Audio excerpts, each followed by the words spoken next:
Қазақтың салт дәстүрлері ұрпақтан ұрпаққа жалғасып, мәдениетіміз бен қоғамымызды қалыптастырды. Бірақ олардың исламға қатысы қандай? Көптеген адамдар біздің салт дәстүрлеріміз дінге қайшы ма деп таң қалады.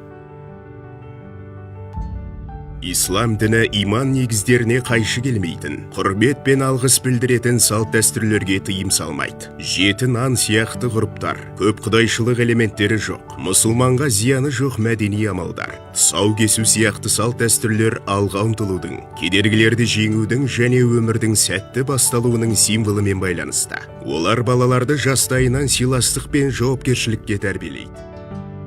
Дәстүріміз біздің бабаларымыздан жалғасып келген. Тіпті ислам біздің қазақ даласына келген дәуірлердің өзінде де біздің дәстүрлерімізге қарап исламменен бірге тығыз байланысты екен, исламға жақын екенін көріп, ғалымдар таңғалған. Бұл ислам қағидаларына толық сәйкес келеді. Мұндай дәстүрлер отбасылық байланыстарды нығайтып, өмірді мән мағынаға толтырады. Оны ислам діні әрдайым қолдаған.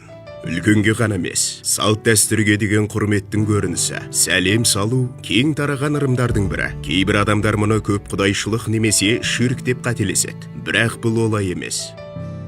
Ал енді рухуге жетпей бұлай сәлем салу деген нәрсе ол құрмет.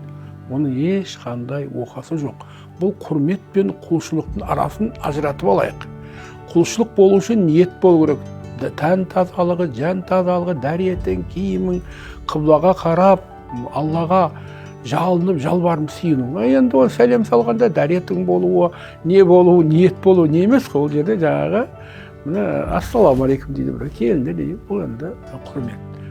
Осылайша қазақтың сәлем салу сияқты салт дәстүрлері ислам дініне қайшы келмейді. Сонымен қатар исламда да, қазақ мәдениетінде де маңызды отбасылық, адамгершілік негіздерін нығайтады. Қазақтың Наурыз мейрамын тойлау, бірлесе отырып отбасылық дастархан жаю, тағы басқалар сияқты салт дәстүрлері қашанда үлкенді сыйлау, қонақ жайлылық, ауызбіршілікке негізделген. Бұл құндылықтар ислам қағидаларында толық көрініс тапқан. Қазақ мәдениеті мен ислам діні рухани және мәдени өмірдің байланысын нығайта отырып, қатар жүреді. Біздің дініміз бен дәстүрлеріміз бір-бірін толықтырып, әрбір қазақстандықтың өмірінде үйлесімділік туғызады.